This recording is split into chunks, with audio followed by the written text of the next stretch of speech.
Sa lahat ng aspeto, itinuro sa atin ng Islam kung paano tayo makipagsalita, kung paano tayo makipag-usap. Sabi na Rasulullah sallallahu alaihi wasallam, basta po, laysa al-mu'minu bit-ta'an, wal-la'an, wal-fahish, wal-badhi.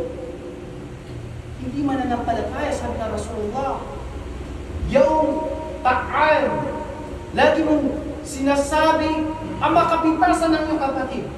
Walang laan, yung palamura. Wallahu musta'an.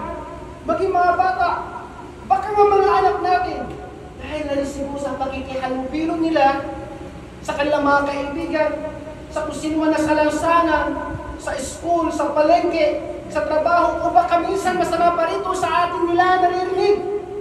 Wal-iyad billah. Ang isang mananampalataya ay hindi palamura. Walang fahish, wala kang marinig sa kanyang bibig ng mga masasamang mga salita.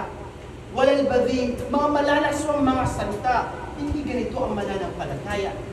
Man kana yu'minu billahi wal yawmil akhir, falyakul khayran aw liyasmut. Sino man na sumasampalataya kay Allah at sa kanilang buhay, magsalita ng katotohanan at kayaan na natin.